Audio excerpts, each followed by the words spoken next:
أعوذ بالله من الشيطان الرجيم. بسم الله الرحمن الرحيم. وليستعفف الذين لا يجدون نكاحا حتى يغنيهم الله من فضله والذين يبتغون الكتاب مما ملكت أيمانكم فكاتبوهم إن علمتم فيهم خيرا وآتوهم مما لله الذي آتاكم ولا تكرهوا فتياتكم على البغاء إن أردنا تحصنا لتبتغوا عرض الحياة الدنيا ومن يكرههن فإن الله من بعد إكراههن غفور رحيم. وَلَقَدْ أَنزَلْنَا إِلَيْكُمْ آيَاتٍ مُبَيِّنَاتٍ وَمَثَلًا مِنَ الَّذِينَ خَلَوْا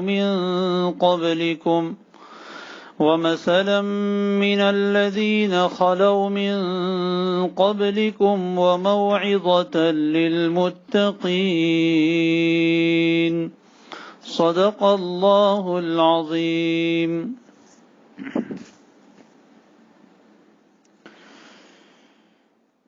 سورہ النور کی یہ مبارک آیتیں ہیں. اس سے پہلے والی آیات میں اللہ تبارک و تعالی نے ایسے بہت سارے احکام بیان فرمائے جس سے معاشرہ پاکیزہ ہوتا ہے. چنانچہ آخری حکم یہ دیا تھا کہ سماج اور معاشرے میں ایسے لوگ بہت کم ترین ہوں جو بے نکاح ہوں. اہتمام اس کا کیا جائے کہ سماج اور معاشرے میں کوئی آدمی بے نکاح نہ رہے. حکم فرمایا تھا وَأَنكِحُوا الْأَيَامَ مِنْكُمْ، تم میں سے جو بھی لوگ بے نکاح ہوں ان کے نکاح کرا دو، چاہے وہ مرد ہوں یا عورت ہو، بیوہ ہو یا مطلقہ ہو. ایسا مرد ہو جس کی بیوی کا انتقال ہو گیا ہو یا جوان لڑکے لڑکیاں ہوں، ان سب کا نکاح کراؤ. اور غلام باندیوں کے بارے میں بھی فرمایا تھا کہ جو نکاح کے قابل ہوں، نکاح کے اہل ہوں، ان کا نکاح کرا دیا جائے. اور فقر کو، غریبی کو نکاح کے لیے رکاوٹ نہ سمجھا جائے، بلکہ یہ فقر اور غنا، غریبی اور مالداری، یہ تو اللہ تبارک و تعالی کی مشیت پر اور اس کی چاہت پر موقوف ہے. وہ چاہے تو غریبی کو مالداری سے بھی بدل سکتا ہے اور وہ چاہے تو مالداری کو غریبی سے بھی بدل سکتا ہے. اس کے خزانے میں بہت وسعت ہے اور وہ ہر آدمی کے حالات کا پورا علم رکھنے والا ہے. اور اگر کسی مجبوری کی وجہ سے نکاح نہیں ہو سکتے، یا تو غربت ہے یا نکاح کے خرچ اٹھانے کی طاقت نہیں ہے یا رشتے مہیا نہیں ہو رہے ہیں، تو ایسی صورت میں ان لوگوں سے یہ فرمایا گیا تھا کہ جب تک نکاح کا کوئی انتظام نہ ہو جائے وہاں تک اپنے آپ کو گناہوں سے روک کر رکھیں، اپنے آپ کو پاک دامن بنا کر رکھیں اور اس کے اسباب اختیار کریں. حدیث شریف میں وہ بھی بیان فرما دیا کہ کثرت سے روزے رکھیں اور دیگر جو تدابیر اور اسباب اس سے پہلے بیان فرمائے گئے ہیں ان کا خیال رکھیں، نگاہوں کی حفاظت رکھیں. وَلْيَسْتَعْفِفِ الَّذِينَ لَا يَجِدُونَ نِكَاحًا حَتَّى يُغْنِيَهُمُ اللَّهُ مِنْ فَضْلِهِ. اس کے بعد اب اللہ تبارک و تعالی نے اس آیت میں دو مسئلے بطور خاص ذکر فرمائے. پہلا مسئلہ غلام باندیوں کا ہے. والذین یبتغون الکتاب مما ملکت ایمانکم فکاتبوہم ان علمتم فیہم خیرا، اور جن کے تمہارے ہاتھ مالک ہیں، یعنی تمہارے غلام اور باندیاں. ما ملکت ایمانکم، ماں میں غلام بھی آ گئے، باندیاں بھی آ گئی. ما ملکت ایمانکم، ایمان یمین کی جمع ہے، اس کے معنی اصل آتے ہیں داہنے ہاتھ کے، مرادی یہ ہاتھ، اور جن کے تمہارے ہاتھ مالک ہیں، یعنی وہ غلام اور باندیاں جن کے تمہارے ہاتھ مالک ہیں، من ان میں سے، یہ میم ما اصل میں ہے من ما، وہ نون کا میم میں ادغام ہو گیا، تو اور تمہارے ہاتھ جن غلام باندیوں کے مالک ہیں ان میں سے، الذین جو بھی، یبتغون الکتاب، ابتغاء یبتغی کے معنی آتے چاہنا، طلب کرنا، اور الکتاب سے مراد یہاں کوئی پڑھنے کی کتاب مراد نہیں ہے بلکہ مکاتبت مراد ہے، یعنی ایک خاص معاہدہ ہے شریعت میں جس کو مکاتبت کہتے ہیں، ابھی انشاءاللہ سمجھاؤں گا۔ اور تمہارے ہاتھ جن کے مالک ہیں ان میں سے جو بھی کتابت کا معاملہ کرنا چاہیں تو تم انہیں مکاتب بنا دو، ان کے ساتھ آزادی کا معاہدہ کر لو، ان علمتم فیہم خیرا، اگر تم ان میں کوئی بھلائی دیکھو، بھلائی جانو تو، وَآتُوهُم مِّن مَّالِ اللَّهِ الَّذِي آتَاكُمْ، اور اللہ کے اس مال میں سے جو اللہ نے تمہیں دیا ہے انہیں بھی کچھ دے دیا کرو۔ یہ ابھی جتنا حصہ پڑھا گیا اس میں اللہ تبارک و تعالی نے غلام باندیوں کے مسئلے کو بیان فرمایا ہے۔ اب جس دور میں ہم زندگی بسر کر رہے ہیں اس میں تو غلام باندیوں کا کوئی وجود نہیں ہے، لیکن جب کوئی آدمی قرآن مجید کا اور احادیث کا اور اسلامی فقہ کا مطالعہ کرتا ہے تو اس میں غلام باندیوں کے احکام کثرت سے ملتے ہیں، اور اسی کو بہانہ بنا کر بہت سے لوگوں نے اسلام پر اعتراضات بھی کیے، اور ایک عام فہم آدمی، ایک سیدھا سادہ آدمی جب ان احکام کو پڑھتا ہے تو اس کو سمجھ میں نہیں آتا ہے کہ یہ قرآن غلام باندی کے احکام کیوں بیان کرتا رہتا ہے۔ کسی انسان کو غلام بنا کے رکھنا، کسی عورت کو باندی بنا کے رکھنا، یہ کوئی اچھی بات تو نہیں ہے۔ تو اس مسئلے کو بھی ذرا اچھی طرح سمجھ لینا چاہیے کہ قرآن و حدیث میں اور اسلامی فقہ میں غلام باندیوں کے احکام کیوں بیان کیے گئے اور کیا بیان کیے گئے، اور اس کو سمجھنا چاہیے کہ اسلام نے اس نظام کو کس طرح ختم کیا ہے۔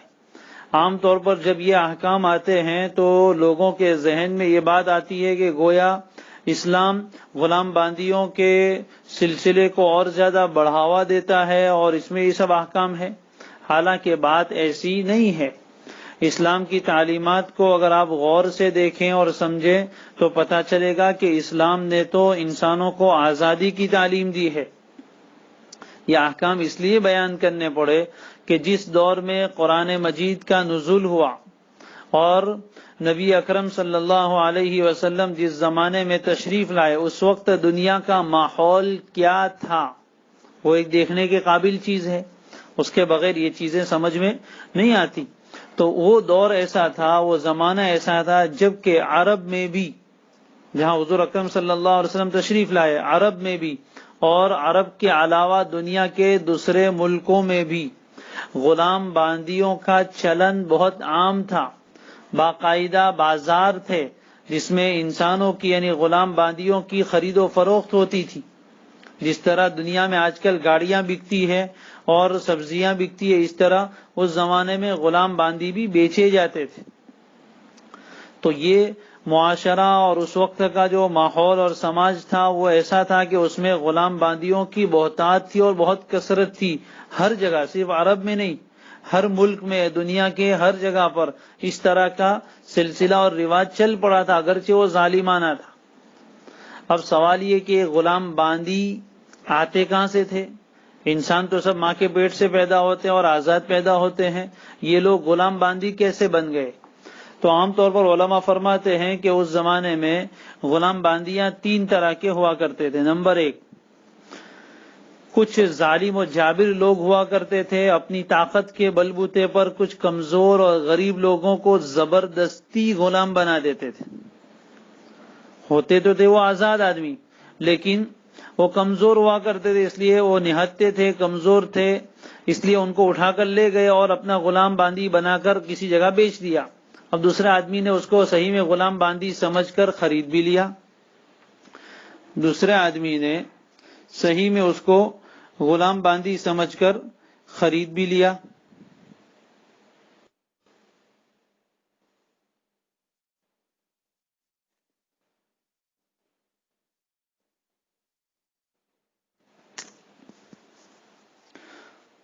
دوسرے آدمی نے اس کو غلام باندی سمجھ کر خرید لیا، اب وہ غلام بن گیا، وہ باندی بن گئی، اور یہ سلسلہ چلتا رہا۔ ظاہر ہے کہ یہ تو بڑا ظالمانہ سلسلہ تھا، لیکن چل رہا تھا۔ دوسری صورت یہ تھی کہ جنگیں ہوا کرتی تھی، اور جنگ میں جو قیدی بنا کر لائے جاتے ان کو بھی غلام باندی بنا لیا جاتا تھا۔ جنگ میں سے جو قیدی بنا کر لائے جاتے انہیں بھی غلام باندی بنا لیا جاتا۔ اور تیسری صورت وہ تھی کہ سالہ سال سے کچھ نسلی غلام چلے آ رہے تھے، یعنی خاندانی غلام اور ان کی اولاد غلام اور ان کی اولاد غلام، جن کا کچھ عطا پتہ نہیں تھا کہ کب سے غلام چلے آ رہے ہیں، اور سماج میں یہ لوگ بکثرت پھیلے ہوئے تھے، اور گویا کہ اس وقت پوری معیشت اور پوری اکانومی کا دار و مدار اسی پر تھا۔ جو عام طور پر خدمت گزار نوکر اور آج کل ملازم ہوتے ہیں، اس طرح کے لوگ بہت کم تھے۔ لوگ اپنے غلام باندیوں سے ہی اپنا سارا کام لیا کرتے تھے، تجارت بھی اسی پر موقوف تھی، اور زراعت اور کھیتی باڑی بھی اسی پر موقوف تھی۔ ایک ایسے ماحول میں اسلام آیا۔ اب اگر یکسر اسلام یہ فیصلہ کر دیتا کہ جتنے غلام ہیں سب آزاد، آقاؤں کی ملکیت مالکوں کی ملکیت ان سے ختم ہو گئے، سب غلام آزاد ہو گئے، تو ایک طرف تو یہ ہوتا کہ معیشت کا بہت بڑا نقصان ہوتا، اکانومی کا معاملہ پورا تباہ و برباد ہو جاتا، اس لیے کہ اب کام کون کرتا؟ جب غلام آزاد ہو گئے تو اب خدمت کون کرے گا، نوکری کون کرے گا؟ نتیجہ یہ ہوتا کہ پوری معیشت اور پوری اکانومی تباہ و برباد ہو جاتی۔ اس لیے فوری طور پر سب سے یہ غلامی کا طوق نکال کر نہیں پھینکا گیا۔ دوسری بات، اگر سب کو یکسر آزاد کر دیا جاتا تو یہ سالہ سال سے غلامی بھگتنے والے لوگ، سالہ سال سے غلامی بھگتنے والے جو لوگ تھے ان میں بغاوت کا جذبہ پیدا ہو جاتا، اور وہ اپنے آقاؤں پر ہی چڑھائی کر بیٹھتے، اور سماج میں خانہ جنگی کی صورت پیش آ جاتی، جیسے موجودہ زمانے میں بہت سے ملکوں میں پیش آئی۔ امریکہ وغیرہ کی تاریخ اگر دیکھے تو پتہ چلے گا۔ اس لیے یہ صورت بھی ممکن نہیں تھی۔ تو پھر شریعت نے کیا کیا؟ انتہائی حکیمانہ فیصلہ، حکیمانہ سیاست شریعت نے اختیار کی، اور حکم یہ دیا کہ ایک طرف تو نبی اکرم صلی اللہ علیہ وسلم نے غلام باندیوں کو آزاد کرنے کے فضائل بیان فرمائے، غلام باندیوں کو اپنے طور پر آزاد کرنے کا فضائل بیان فرمائے، اور اس کو بہت بڑا نیکی کا کام فرمایا کہ جو آدمی کسی غلام کو آزاد کرے تو اس کے ہر عضو کے بدلے میں اللہ تعالیٰ اس آزاد کرنے والے کے اس عضو کو جہنم سے آزاد کر دیں گے۔ اور غلام آزاد کرنے پر بہت بڑے ثواب بیان فرمائے گئے، جس کا نتیجہ یہ ہوا کہ صحابہ کرام رضوان اللہ علیہم اجمعین میں اور خود نبی اکرم صلی اللہ علیہ وسلم نے بے شمار غلام آزاد کیے۔ روایتوں میں ہے کہ خود آپ علیہ السلام نے 63 غلام آزاد کی۔ ام المومنین ماں عائشہ صدیقہ رضی اللہ تعالیٰ عنہ نے 67 غلام آزاد کیے، اور بھی صحابہ نے ہزاروں کی تعداد، عبداللہ ابن عمر پیش تھے، عبد الرحمن ابن عوف رضی اللہ تعالیٰ عنہ، حضرت ابو بکر، حضرت عثمان غنی رضی اللہ تعالیٰ عنہم اجمعین نے کثرت سے غلام خرید کر آزاد کیے۔ تو یہ ایک طریقہ تو یہ ہوا کہ اس راستے سے بہت سارے انسان غلامی سے نکل کر آزادی پر آ گئے، ایک صورت تو یہ ہوئی۔ دوسرا ہے کہ شریعت نے بہت سے گناہوں میں کفارہ یہ بنا دیا کہ غلام آزاد کرو۔ مثال کے طور پر کسی انسان سے غلطی سے چوک سے کسی کی قتل ہو گیا تو اس کا کفارہ یہ کہ غلام آزاد کر دے۔ اسی طرح کسی نے زہار کر لیا تو اس کا کفارہ یہ کہ غلام آزاد کرے۔ اسی طرح اور بھی شریعت نے بہت سے مقامات پر کفارے میں غلام کی آزادی کا حکم دیا ہے، تو اس کے ذریعے سے بھی غلام آزاد ہوئے۔ تیسری صورت یہ مقرر فرمائی جس کا اس آیت میں بیان ہے، جس کو کہتے ہیں مکاتب بنانا، یعنی کوئی غلام یا باندی کسی آقا کی ملکیت میں ہے، اب وہ غلام باندی صلاحیت والا ہے، اور وہ اپنے آقا سے ایک معاہدہ کرنا چاہے، ایگریمنٹ کرنا چاہے کہ میں اتنا مال کما کر تمہیں دے دوں گا، مثال کے طور پر مال ہی ضروری نہیں ہے، کوئی خدمت کی بھی شرط لگائی جا سکتی ہے، تو میں اتنا مال کما کر تمہیں دے دوں تو تم مجھے آزاد کر دینا۔ آقا نے کہا ٹھیک ہے، اتنا مال کما کر مجھے لا کر دے دے تو آزاد۔ اب جب آقا نے بھی یہ معاہدہ قبول کر لیا اور غلام نے بھی اس پر رضامندی ظاہر کی، تو ان دونوں کے درمیان ایک معاہدہ اور ایگریمنٹ ہو گیا۔ قرآن نے بھی اسی کی ترغیب دی کہ تمہارے غلام باندیوں میں سے جو یہ چاہتے ہوں کہ وہ اس طرح کا کوئی معاہدہ کر لے تو ان کے ساتھ معاہدہ کر لو اور انہیں مکاتب بنا دو۔ جیسے ہی آقا نے اس کا یہ ایگریمنٹ اور معاہدہ قبول کیا، اب یہ غلام اگرچہ ابھی تک آزاد تو نہیں ہوا، لیکن آقا اب اس کو تھوڑی چھوٹ چھاٹ دے گا کہ وہ کما کر لائے۔ چنانچہ وہ جائے گا اور محنت مزدوری کرے گا، کمائے گا اور لا کر جو بات طے ہوئی تھی اتنا مال آقا کو ادا کر دے گا، اور جیسے ہی وہ ادا کرے گا فوری طور پر وہ آزاد ہو جائے گا۔ تو ایک موقع غلاموں کو آزادی کا یہ بھی دیا کہ وہ محنت کر کے کچھ کما کر لائے اور اپنے آقاؤں کو ادا کر دے اور وہ آزاد ہو جائیں گے۔ اور اس میں اللہ تعالیٰ نے مزید آگے کی بات یہ بیان فرمائی، وَآتُوهُم مِّمَّا لِلَّهِ الَّذِي آتَاكُمْ، ترغیب دی تمام مسلمانوں کو بھی اور آقا کو بھی۔ آقا کو تو یہ کہا کہ اللہ نے جو مال تمہیں دیا ہے اس میں سے انہیں بھی کچھ دے دو، تو آقا یہ کر سکتا ہے کہ جتنا مال طے ہوا تھا ایگریمنٹ میں اس میں سے کچھ کم کر دے یا بالکل ہی کم کر دے، ختم ہی کر دے کہ نیچا ہی جا آزاد۔ تو یہ صورت یہ بھی ہے۔ دوسرا ہے کہ مسلمانوں کا، عام مسلمانوں کو کہا کہ ایسا کوئی مکاتب غلام تمہارے پاس آئے کہ مجھے اپنے آقا کو اتنے پیسے دینے ہیں، تم میری مدد کرو، تو مسلمانوں کو ترغیب دی کہ تم اس کی مدد کر دو۔ چنانچہ زکوٰۃ جہاں جہاں دی جاتی ہے اس میں سے ایک مصرف خاص طور پر یہ ہے، گردنوں کو چھڑانا یعنی غلاموں کو آزاد کرانے کے لیے بھی اپنی زکوٰۃ کا مال دیا جا سکتا ہے۔ چنانچہ مسلمان لوگ اس کی مدد کریں گے اور وہ غلام اتنا مال لے جا کر اپنے آقا کو دے دے گا اور وہ آزاد ہو جائے گا۔ یا تیسرا، حاکموں کو بھی کہا مسلمان حکومت ہوگی تو حکومت بھی ایسے غلاموں کی مدد کرے گی بیت المال سے، سرکاری خزانے سے، اور وہ اپنے آقاؤں کو اتنا مال ادا کر کے وہ بھی آزاد ہو جائیں گے۔ تو ایک مخاطب کی صورت بھی ہے، مدبر بھی ہے۔ تیسری ایک صورت چوتھی یہ بھی تھی کہ آقا اپنے غلام سے یوں کہے کہ میں مر جاؤں تو آزاد۔ اس کو شریعت کی زبان میں کہتے ہیں مدبر بنانا۔ جیسے ہی آقا مرے گا فوری طور پر وہ آزاد ہو جائے گا۔ یا اگر کسی آقا کی باندی ہے اور اس کے ساتھ اس نے صحبت بھی کی اور بچہ بھی پیدا ہو گیا تو اس کے بچے کی ماں بن گئی، ام ولد بن گئی۔ جیسے ہی آقا مرے گا وہ عورت بھی آزاد ہو جائے گی۔ تو شریعت نے رفتہ رفتہ، آہستہ آہستہ اس کا پورا اہتمام کیا کہ غلامی کی زنجیر میں جکڑے ہوئے جو لوگ تھے وہ دھیرے دھیرے رہا ہو جائے، اور جیسے جیسے دھیرے دھیرے رہا ہوں گے معیشت بھی باقی رہے گی کہ دوسرے اس کی جگہ پر نوکر لوگ آ جائیں گے اور یہ ایک دم سے نظام خلل پذیر نہ ہو جائے، اس کا پورا اہتمام کیا گیا۔ تو پہلے تو شریعت نے ترغیب دی غلاموں کو آزاد کرنے کی، اسی کے نتیجے میں خود آپ نے بھی غلام آزاد کیے، صحابہ کرام رضوان اللہ علیہم اجمعین نے بھی، اور اس کے بعد تابعین نے بھی۔ دوسری صورت یہ تھی کہ مکاتب بنا دیا جائے، جیسے کہ اس آیت کریمہ میں بیان آیا۔ ہاں لیکن ایک شرط لگائی ہے، وہ انشاءاللہ بھی بیان کرتا ہوں۔ مدبر بھی بنا سکتے ہیں، اسی طرح ام ولد بن گئی کوئی عورت تو وہ بھی آزاد ہو جائے گی۔ اور اب جو جنگی قیدی اب آئندہ کے لیے لائے جائیں گے، تو شریعت نے جو 3 صورتیں دی غلامی کی، پہلی صورت تو یہ تھی کہ زبردستی کسی آزاد آدمی کو غلام بنا دینا، اس کا تو بالکل ختم ہی کر دیا کہ یہ تو صورت جائز ہی نہیں، ظلم ہے۔ اس کے بارے میں سخت وعید بیان فرمائی کہ جو آدمی کسی آزاد کو پکڑ کے غلام بنا دے اس کے لیے سخت وعید بیان فرمائی، اور اس کو جائز نہیں قرار دیا کہ کسی آزاد آدمی کو غلام نہیں بنا سکتے۔ نمبر 2، جو پہلے سے چلے آ رہے تھے ان کے لیے یہ صورت بنائی کہ ان کو آزاد کیا جائے اپنی خوشی سے، یا کہ کفارہ وغیرہ میں، یا مکاتب بنا کر، یا مدبر بنا کر وغیرہ۔ اور جو جنگی قیدی تھے ان کے بارے میں فرمایا کہ آئندہ کے لیے کیا صورت ہوگی، آئندہ بھی جنگی تو ہوگی اور اس میں بھی لوگ قیدی بنا کر لائے جائیں گے، تو قیدیوں کو رہا، کوئی ضروری نہیں ہے کہ قیدی کو غلام باندی ہی بنایا جائے، اگر اس وقت کا حاکم مناسب سمجھے تو ان کو ایسے ہی آزاد بھی کر سکتا ہے۔ چنانچہ اسلامی تاریخ پڑھی جائے جنگوں کی تو بے شمار قیدیوں کو ایسے ہی آزاد کر دیا گیا، ان میں سے غلام باندیا نہیں بنایا گیا۔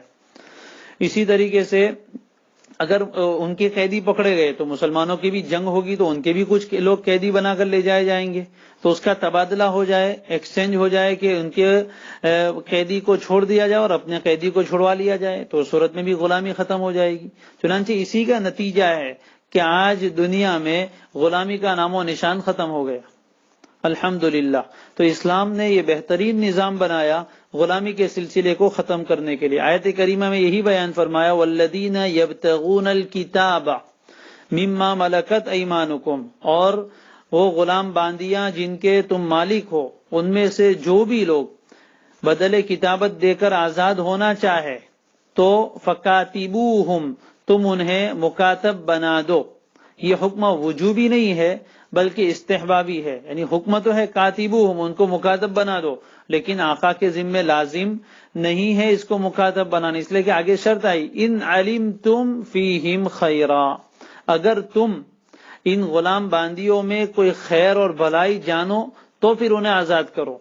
کیا مطلب ہوا ان میں خیر اور بھلائی جاننے کا؟ ان میں خیر اور بھلائی کے چند معنی علماء نے بیان فرمائے۔ پہلی بات تو یہ بیان فرمائی کہ وہ جو غلام ہے اس کے پاس کوئی فن ہو، کوئی حرفہ اور پیشہ ہو جس سے وہ خود اپنا گزران چلا سکے، اس لیے کہ آپ کو معلوم ہونا چاہیے کہ جو غلام ہوتا ہے اس کے سارے خرچے اس کے آقا کے ذمے ہوتے ہیں۔ جو غلام ہوتا ہے اس کو کھلانا پلانا، اس کے رہنے کا انتظام، اس کے پہننے کا انتظام، یہ سب آقا کی ذمہ داری۔ تو اگر اس کو ویسے ہی آزاد کر دے اور اس کے پاس کوئی کمانے کی صلاحیت نہیں ہے، اس کے پاس کوئی پیشہ نہیں ہے کہ وہ اپنی محنت کر کے کما لے گا، تو ظاہر ہے کہ جب تک غلام تھا وہاں تک تو اس کے سارے خرچے آقا اٹھاتا تھا، لیکن اب وہ آزاد ہو گیا تو اب اس کے خرچے کون اٹھائے گا؟ وہ تو سماج پر اور دوسرے مسلمانوں پر ایک بوجھ بن جائے گا، بھیک مانگنے پر مجبور ہو جائے گا۔ تو اس کو مکاتب بنا کر آزاد کرنے میں بھلائی نہیں ہے بلکہ اسی کا نقصان ہے، اس لیے ایسی صورت میں اس کو مکاتب نہیں بنائیں گے جبکہ اس کے پاس اتنی صلاحیت نہ ہو کہ جو خود کما کر کھا سکے۔ اس لیے پہلی شرط ہے کہ مکاتب اس وقت بنائیں گے جب وہ اتنا کیپیبل ہو، اتنی صلاحیت رکھتا ہو کہ وہ خود کما کر اپنا گزران چلا سکے گا اور اپنی آزادانہ زندگی اچھی گزار سکے گا، ورنہ تو اس کے لیے یہی غلامی کی زندگی بہتر ہے کہ آقا کے پیسے کھا کر پڑا رہے۔ دوسری شرط یہ ہے کہ یہ جس غلام نے مکاتب بننا چاہا وہ امانت دار بھی ہو اور سچا بھی ہو، اور جو کچھ وہ دینے کی بات کر رہا ہے اتنی صلاحیت اس میں معلوم ہو، ورنہ تو یہ ہوگا کہ یہ مکاتب بن کر آقا کی خدمت سے بھی چھٹی لے لے گا اور اتنے دنوں میں جو کچھ کمائے گا وہ مزے اڑائے گا اور آقا کو بھی پیسے نہیں دے گا اور آقا کا بدل کتابت بھی ادا نہیں کرے گا، اور پھر تھوڑے دن کے بعد یوں کہے گا کہ اب میں تو ادا نہیں کر سکتا، مجھے واپس غلام بنا لو۔ تو اس طرح کے معاملات بھی ہوتے تھے، اس لیے یہ کہا کہ وہ امانت دار بھی ہونا چاہیے اور سچا بھی ہونا چاہیے، اور اس قابل ہو کہ جو کتابت کا بدلہ اس نے مقرر کیا ہے اس کی ادائیگی پر وہ قادر ہو۔ تیسری بات یہ بیان فرمائی کہ تیسری شرط اگر اس میں خیر دیکھو، یعنی آقا کو یہ معلوم ہو جائے کہ یہ غلام یا یہ باندی آزاد ہونے کے بعد اسلامی معاشرے کے لیے، سماج کے لیے، مسلمانوں کے لیے کوئی نقصان کا باعث نہ ہو، اس کے اخلاقی کردار اگر خراب ہے تو جب تک غلام ہے تو آقا کے کنٹرول میں ہے، گڑبڑ کرے گا تو آقا اس کو سختی کر کے روک سکتا ہے، لیکن آزاد ہو گیا تو اب اس پر کسی کا کنٹرول نہیں رہے گا، تو یہ آزاد ہونے کے بعد سماج میں مسلمانوں کے درمیان فساد مچائے گا، بہت بڑے بڑے گناہ کرے گا، جرائم اور کرائم کرے گا، چوریاں کرے گا، تو ایسی صورت میں اس کو آزاد نہ کرنا ہی بہتر ہے۔ یا بہت سی مرتبہ ایسا بھی ہوتا ہے کہ آزاد ہونے کے بعد کہیں جاسوس نہ بن جائے، مسلمانوں کے لیے نقصان کا باعث نہ بنے، اس لیے کہ معلوم ہونا چاہیے کہ بہت سے غلام جنگ میں قیدی بنا کر لائے جاتے تھے، تو وہ سامنے والی فوج کے سپاہی بھی ہو سکتے ہیں، دشمنوں کے جاسوس بھی ہو سکتے ہیں۔ اب اگر ان کو آزاد کر دیا تو یہ مسلمانوں کے درمیان رہیں گے اور یہاں کی جاسوسی کریں گے، یا یہ کہ فوجی ہے مسلمانوں کو نقصان بھی پہنچا سکتے ہیں، تو ایسی صورت میں ان کو آزاد نہیں کیا جائے گا، اس میں مسلمانوں کا نقصان ہے۔ تو فرمایا فَكَاتِبُوهُمْ إِنْ عَلِمْتُمْ فِيهِمْ خَيْرًا، اگر ان میں تم کوئی خیر دیکھو تو انہیں مکاتب بنا کر پھر آزاد کر دو۔ آگے فرمایا مسلمانوں کو ترغیب دی وَآتُوهُمْ، اور ان ایسے غلاموں کو تم دو، مِن مَالِ اللَّهِ، اللہ کے مال میں سے، یہ لفظ قابل غور ہے۔ مالکم نہیں کہا تمہارے مال میں سے، اللہ نے مال کی نسبت اپنی طرف کی کہ تمہاری جیب میں، تمہارے خزانوں میں اور تمہاری بینک میں جو کچھ مال ہے وہ تمہارا نہیں ہے، وہ ہے کب تمہارا؟ وہ تو اللہ کا مال ہے، الذی آتاکم، اللہ نے وہ مال تمہیں دیا ہے، تو اس کے تم حقیقت میں مالک نہیں ہو، وہ تو اللہ نے استعمال کے لیے تمہیں دیا ہے، اور دنیاوی احکام کے اعتبار سے تمہیں اس کا مالک بنا دیا، باقی حقیقت میں اس کا مالک تو اللہ ہے، تو اللہ نے یہ مال تمہیں دیا ہے، تو تم ان مکاتب غلاموں کو دو تاکہ وہ اپنے آقاؤں کو اپنی کتابت کا مال ادا کر کے آزاد ہو سکے۔ اور مسلمان حاکموں کو بھی کہا گیا، چونکہ زکوٰۃ کا ایک مصرف بھی ہے، اور آقاؤں کو بھی گویا اس میں ترغیب ہے کہ جب وہ آزاد ہو جائے تو پھر کچھ مال ان کو دے کر آزاد کرے تاکہ وہ آگے کی زندگی گزارنا ان کے لیے آسان ہو۔ بالکل خالی ہاتھی آزاد ہو گئے تو اب اپنی زندگی کی بنیاد کس پر رکھیں گے؟ کوئی سرمایہ ہی نہیں ہے، تو ان کے پاس کچھ مال دولت اتنا ہو کہ جس سے وہ اپنے آگے کا معاملہ کر سکے۔ آگے ایک اور نیا حکم آیا، وَلَا تُكْرِهُ فَتَيَاتِكُمْ عَلَى الْبِغَاءِ إِنْ أَرَدْنَ تَحَصُّنًا لِتَبْتَغُوا عَرَضَ الْحَيَاةِ الدُّنْيَا۔ یہ بھی بہت اہم ترین حکم ہے۔ اکرہ یکرہ باب افعال سے اس کے معنی ہے زبردستی کرنا، مجبور کر دینا، لا تکرہو، اور تم مجبور نہ کرو، تم زبردستی نہ کرو، فتیاتکم، فتیات فتاتن کی جمع ہے، اصل تو فتات کے معنی آتے جوان عورت، اور قرآن حدیث کی اصطلاح میں باندیوں کو بھی فتاتن کہتے ہیں اور غلاموں کو فتح کہتے ہیں، تو یہاں فتیات سے مراد اپنی باندیاں، اپنی لونڈیاں، علی البغاء، بغاء کے معنی بدکاری، زناکاری، جسم فروشی، ان اردنا تحصنا، یہ شرط ہے، ان اردنا تحصنا، اگر وہ پاک دامن رہنا چاہیں، ولا تکرہوا فتیاتکم علی البغاء، اور اے آقاؤ تم اپنی باندیوں کو بدکاری پر، زناکاری پر مجبور نہ کرو جبکہ وہ خود پاک دامن رہنا بھی چاہتی ہے۔ لِتَبْتَغُوا عَرَضَ الْحَيَاةِ الدُّنْيَا، حیات دنیا نہیں دنیاوی زندگی، عرض کے معنی سامان، فائدہ، اور ابتغاء ابتغی کے معنی چاہنا، تلاش کرنا، اور ان کو بدکاری پر کیوں مجبور کرو گے؟ لِتَبْتَغُوا عَرَضَ الْحَيَاةِ الدُّنْيَا، دنیاوی زندگی کا کچھ فائدہ حاصل کرنے کے لیے۔ اس زمانے کے ماحول کو سمجھیں گے تو یہ آیت بھی سمجھ میں آئے گی۔ ہر زمانے میں کچھ اس طرح کے بدماش اور بدباطن لوگ ہوتے ہیں اور کام چور لوگ ہوتے ہیں جو پیسے کمانے کے آسان دھندے ڈھونڈ لیتے ہیں۔ چنانچہ جب یہ غلام باندیوں کا دور تھا، اس زمانے میں بہت سے آقا اور بہت سے غلام باندیوں کے مالک ایسے تھے جو اپنی جوان باندیوں کے پاس بدکاریاں کرواتے تھے، اور وہ بدکاری پیسے لے کر کرواتی تھی اور وہ کمائی وہ خود کھاتے تھے۔ اس کی ایک صورت تو یہ تھی کہ اپنی باندیوں کے اوپر اتنا بڑا بوجھ ڈال لیتے تھے کہ اتنے پیسے کما کر لا کر دو، اور وہ اتنی بڑی رقم ہوتی تھی کہ جو عام طور پر دوسرے کام کر کے وہ باندیاں حاصل نہیں کر سکتی تھی، تو اس لیے مجبوراً انہیں اپنا جسم بیچنا پڑتا تھا اور بدکاریاں کروا کے اتنا مال کماتی تھی اور آقا کو لے جا کر دے دیتی تھی۔ آقا کو بھی پتا تھا کہ یہ کہاں سے لا رہی، اس لیے شریعت نے تو یہ فرمایا کہ باندیوں کا مال اس وقت تک نہیں کھا سکتے جب تک کہ آپ کو پتا نہ ہو کہ یہ کہاں سے لا رہی ہے، کہیں اسی طرح بدکاری کر کے، جسم فروشی کر کے تو مال لا کر نہیں دے رہی ہے۔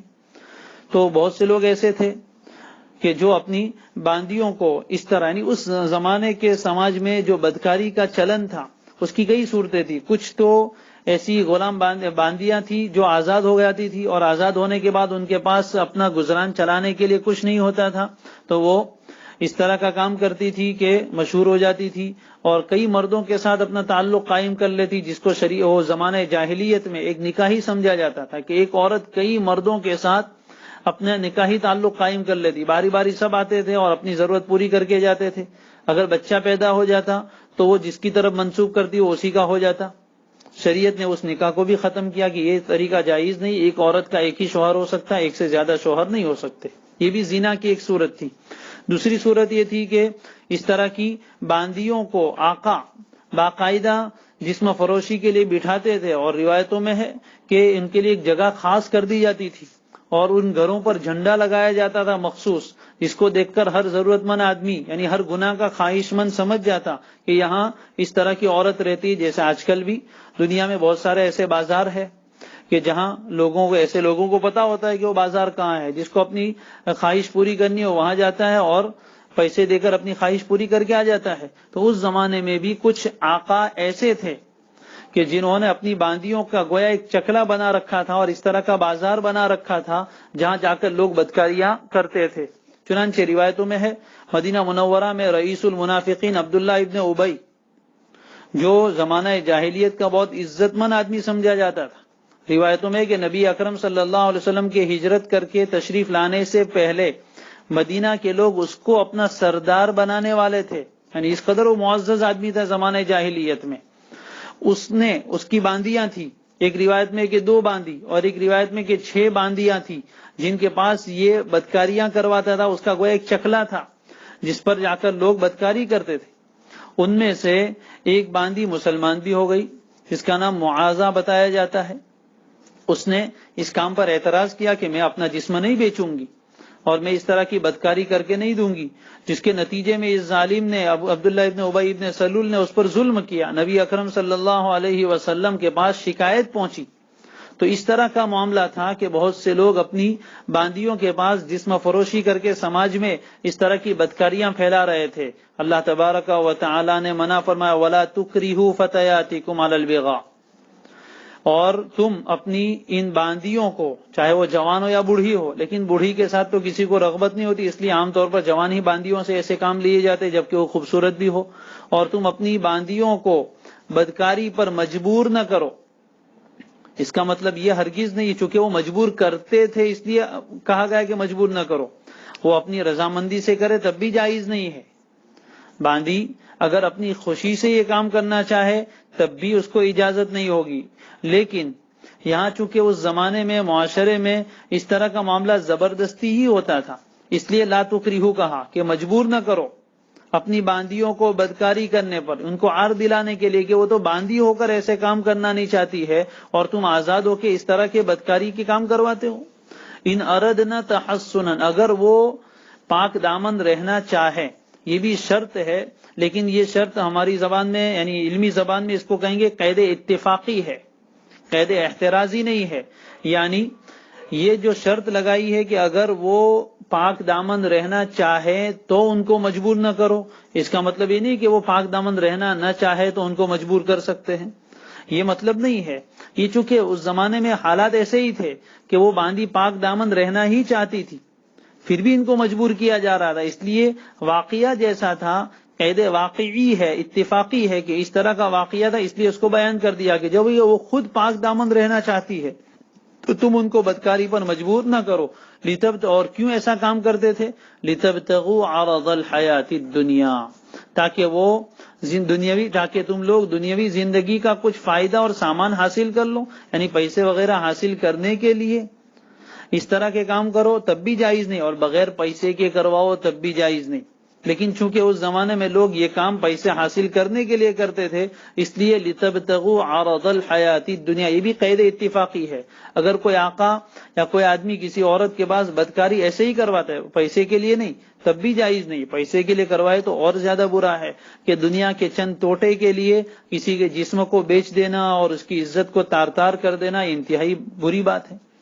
یہ شریعت کی تعلیم دیکھو. اور ایک طرف آج اتنی ترقی والی دنیا جو اپنے آپ کو کہتی ہے اور مہذب کہتی ہے، اس دنیا کا حال دیکھو.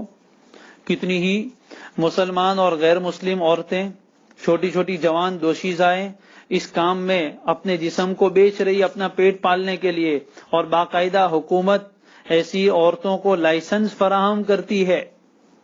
ایسی عورتوں کے پاس لائسنس ہوتا ہے کہ وہ اپنی رضامندی سے لوگوں کے پاس اپنا جسم بیچتی ہے اور اس کے اوپر پیسے لیتی ہے، اور حکومت اس کو باقاعدہ اجازت دیتی ہے، اور ان کی آمدنی کا ذریعہ گویا ان کا ایک دھندا اس کو بنایا گیا ہے. نعوذ باللہ من ذالک. حکومت کو تو چاہیے تھا کہ ایسی عورتوں کی کفالت خود کرتی. عام طور پر یہ عورتیں مجبور ہوتی ہے اپنے پیٹ کے مارے اور اپنا پیٹ یا اپنے بچوں کا پیٹ پالنے کے لیے اس طرح کے کام کرتی ہے.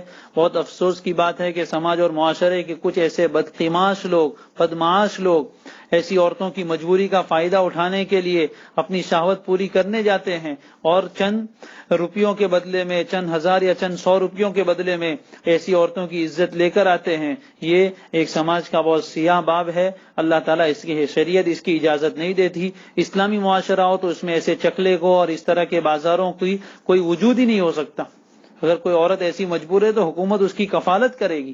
شریعت تو ایسا پاکیزہ معاشرہ چاہتی ہے، اور آج کل کے اس دور میں دیکھ لیا جائے دنیا اور مہذب لوگوں کی جو بڑی بڑی 5 سٹار اور 7 سٹار ہوٹلیں ہیں، اس میں کیسی کیسی عورتوں کی عزت نیلام ہوتی ہے، اور اس طرح کے چھوٹے سے لے کے بڑے پیمانے تک ہر شہر میں تقریباً اور ہر گاؤں میں اس طرح کے بازار بنے ہوئے ہیں، اور وہاں جا کر لوگ اس طرح کی بدکاریاں کرتے ہیں۔ سماج میں اور اسلامی سماج میں اس کی ہرگز اجازت نہیں ہو سکتی۔ فرمایا اور تم اپنی باندیوں کو مجبور نہ کرو بدکاری کرنے پر اگر وہ پاک دامن رہنا بھی چاہیں، لتبتغوا، تاکہ تم اس کے یہ لتبتغوا علت ہے لا تکریہو کی، یعنی کیوں مجبور کر رہے ہو؟ دنیاوی سامان حاصل کرنے کے لیے۔ ومن یکرہہن فإن اللہ من بعد اکراہہن غفور الرحیم، اور جو کوئی آدمی ان عورتوں کو مجبور کرے ایسی بدکاری کرنے پر، تو ان کے مجبور کیے جانے کے بعد بھی اللہ تعالیٰ بہت غفور ہے، بڑا بخشنے والا ہے، بڑا مہربان ہے۔ ان باندیوں کو تو معاف کر دے گا، اس لیے کہ وہ تو مجبور تھی، لیکن ان کے آقاؤں کو معاف نہیں کرے گا جنہوں نے ان کو مجبور کیا، ان کو تو سزا دی جائے گی۔ جن آقاؤں نے ان باندیوں کو بدکاری کرنے پر مجبور کیا تھا انہیں تو سزا دی جائے گی، لیکن یہ باندیاں چونکہ مجبور تھی، اور مجبوری بھی ایسی کہ جس میں ان کی جان کا یا عضو کے تلف ہونے کا خطرہ تھا، تو ایسی صورت میں مجبوری کے درجے میں اگر انہوں نے اس طرح کا کوئی کام کر لیا ہے تو یہ اللہ تعالیٰ کے یہاں معاف ہے۔ وہ مجرم تو تھی ہی نہیں، لیکن چونکہ زنا یہ خود بذات خود ایک گناہ ہے، اس لیے اندیشہ اور شبہ ہوتا ہے کہ یہ بڑی گنہگار ہوئی۔ اللہ نے فرمایا اللہ غفور ہے، معاف کرنے والا ہے، ان عورتوں کو تو معاف کر دے گا لیکن ان آقاؤں کو نہیں، رحیم ہے، اس لیے ایسی عورتوں کی مجبوری کا خیال رکھتا ہے اور ان پر کوئی گناہ لازم نہیں کرتا ہے۔ اور اگر باندی اپنے آقا کی مجبوری کے بغیر اس طرح کا کام کروائے تو پھر وہ خود ملزم ٹھہرے گی، اس کے ساتھ وہ معاملہ کیا جائے گا جو قرآن نے دوسری جگہ بیان فرمایا ہے کہ کوئی باندی بھی اس طرح کی بدکاری کرتی ہے اور سزا اس کی اگر وہ پکڑی جائے اور ثبوت اور گواہ موجود ہو تو اس صورت میں اس کو بھی سزا دی جائے گی، لیکن آدھی رجم تو اس کو نہیں کیا جائے گا، پتھر مار مار کے جو مارنے والی سزا ہے وہ آزاد کے لیے ہے صرف، اور اگر وہ پکڑی گئی تو اس کو کوڑے بھی کتنے مارے جائیں گے؟ آدھے۔ آزاد کو 100 مارے جاتے ہیں تو غلام کو 50 مارے جائیں گے، باندی کو 50 کوڑے مارے جائیں گے، تو اس طرح کی سزا ان کے لیے بھی آدھی ہے، کیونکہ وہ آدھے ہی گویا زندہ ہے، غلام باندی ہے، ان کے پاس اللہ کی نعمت کم ہے، آزادی والی نعمت نہیں ہے، تو اللہ نے سزا میں بھی تخفیف کی اور اس کو ہلکا رکھا کہ 50 کوڑے مارے جائیں گے۔ اور اگر آقا نے مجبور کیا ہے تو آقا کو تعزیر کی جائے گی، اس کے لیے حاکم جو متعین مناسب سمجھے گا وہ سزا دے گا۔ آگے یہ احکام کا ایک سلسلہ جو شروع سے چلا آ رہا تھا یہاں آ کر ختم ہوا۔ اللہ تعالیٰ نے اس کے اختتام پر ایک آیت اتاری، وَلَقَدْ أَنزَلْنَا إِلَيْكُمْ آيَاتٍ مُبَيِّنَاتٍ، اور یقیناً ہم نے تمہارے سامنے ایسی آیتیں اتاری ہے جو بہت واضح کر دینے والی ہے۔ مبینات اس میں فاعل ہے، یہ دونوں قرات ہے، مبینات بھی ہے مبینات بھی ہے۔ مبینات پڑھے تو واضح کرنے والی آیتیں، اور مبینات پڑھے تو وہ آیتیں جن کو بہت واضح کیا گیا ہے۔ اور یقیناً ہم نے، کسی اور نے نہیں، ہم نے تمہارے اوپر ایسی آیتیں اتاری ہے جو احکام کو بہت واضح کرنے والی ہے۔ چنانچہ شروع سے لے کر یہاں تک کہ جو احکام تھے بالکل صاف صاف بیان کر دیے گئے، اس میں کوئی پیچیدگی، کوئی گنجلک، کوئی الجھن نہیں ہے، بالکل صاف ستھرے احکام ہے جو آسانی سے سمجھے جا سکتے ہیں۔ اور مبینات کہے تو ایسے احکام اتارے جو بہت واضح کیے گئے ہیں اللہ کی طرف سے۔ کیوں اتارے؟ تاکہ تم اس پر عمل کرو، اپنے معاشرے کو، اپنے سماج کو، اپنے ملک کو اس طرح کا بناؤ جس طرح اللہ چاہتے ہیں، اور اس میں ان احکام کو نافذ کرو۔ وَمَثَلًا مِّنَ الَّذِينَ خَلَوْا مِن قَبْلِكُمْ، خلا کے معنی آتے ہیں مضى، گزر گئے، اور تم سے پہلے جو لوگ گزرے ہیں ان لوگوں کی کچھ مثالیں اور واقعات بھی بیان کیے ہیں۔ قرآن مجید میں ہم نے تم سے پہلے والے لوگوں کے واقعات بھی بیان کر دیے ہیں۔ وَمَوْعِظَةً لِّلْمُتَّقِينَ، اور متقی لوگوں کے لیے، پرہیزگاروں کے لیے، اللہ کا خوف رکھنے والے لوگوں کے لیے ہم نے بڑی نصیحت بھی اتار دی ہے۔ یعنی اس صورت میں اور قرآن مجید میں واضح ترین احکام آئے ہیں۔ اب امت کو چاہیے، قرآن پڑھنے والوں کو چاہیے کہ اس پر عمل کرے۔ یہ ہدایت کی باتیں ہیں، جس طرح تمہارے اوپر اتاری، تم سے پہلے والی امتوں پر بھی اتاری تھی، اور ان میں سے کچھ لوگوں نے یہ باتیں مانی اللہ کے احکام، اور کچھ لوگوں نے اللہ کے احکام کو نہیں مانا۔ ماننے والوں کا انجام کیا ہوا، نہ ماننے والوں کا انجام کیا ہوا، یہ سب ہم پیچھے بیان کر کے آئے ہیں۔ ان کے ذریعے سے تم عبرت حاصل کر لو، نصیحت حاصل کر لو کہ ہم نے تمہارے اوپر بھی احکام اتارے ہیں۔ جو مانیں گے ان کا انجام اچھا ہوگا، جو نہیں مانیں گے ان کا انجام برا ہوگا۔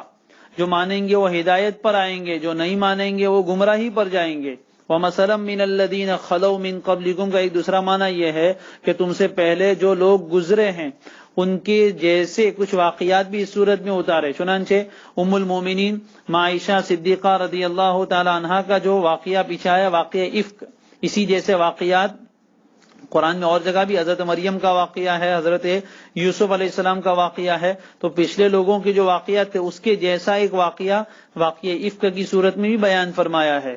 وَمَوْعِظَةً لِّلْمُتَّقِينَ، اور یہ پوری صورت متقیوں کے لیے، اللہ سے ڈرنے والے لوگوں کے لیے بہت بڑی نصیحت ہے۔ اس نصیحت کو قبول کرو اور اس کے مطابق عمل کرو تو تم ہدایت پر آؤ گے، عمل نہیں کرو گے تو گمراہی پر جاؤ گے۔ آگے کی آیت میں اللہ تعالیٰ نے ہدایت و گمراہی کی بہترین مثال بیان فرمائی ہے، جس کو آیت النور کہتے ہیں۔ قرآن مجید کی انوکھی آیت ہے۔ اللہ تعالیٰ نے بہت بہترین مثال کے ذریعے سے ہدایت کے نور کو سمجھایا ہے اور گمراہی کے تاریکیوں کو سمجھایا ہے۔ انشاءاللہ یہ آیت النور کل آئے گی، جس کو قرآن مجید کی اہم ترین آیت کہا جاتا ہے۔ اللہ تعالیٰ ہم سب کے لیے اس آیت کو سمجھنا بھی آسان فرمائے، سمجھانا بھی آسان فرمائے۔ اللہ عمل کی بھی توفیق دے، ہمارے سینوں کو بھی اللہ منور فرمائے۔ اور اس صورت میں جو احکام ابھی تک آئے ہیں کہ زنا کی سزا مقرر کی گئی، اور پھر حد قذف کو بیان کیا گیا، اور پھر لعان کا حکم آیا، پھر واقعہ افک آ گیا، اور پھر اسی ضمن میں اجازت کے احکام بھی آ گئے، نگاہوں کو جھکانے کا، شرمگاہ کی حفاظت کا، اور گھریلو پردے کے احکام آئے، اور اس کے بعد سماج میں بے نکاح لوگ نہیں رہنے چاہیے، نکاح کی ترغیب بھی آ گئی، پھر غلام کو آزاد کرنے کا احکام بھی آ گئے، اور اسی کے ساتھ ساتھ بدکاریوں کو اور بدکاری کے اڈوں کو اور چکلوں کو بند کرنے کا حکم بھی آ گیا۔ یہ سب جو احکام آ گئے، یہ سب احکام آیات مبینات ہے، واضح ترین احکام ہیں۔ ان کو سمجھنا اور اس پر عمل کرنا، یہی انسانیت کی فلاح و بہبودی کا راستہ ہے اور سماج و معاشرے کی پاکیزگی کا راستہ ہے۔ اللہ تبارک و تعالی ان احکام پر عمل کرنا آسان فرمائے اور ان احکام کو عملی طور پر نافذ کرنے کی ہم سب کو توفیق عطا فرمائے۔ سبحان اللہ و بحمدہ، سبحانک اللہم و بحمدک، نشہد ان لا الہ الا انت ونستغفرک ونتوب الیک۔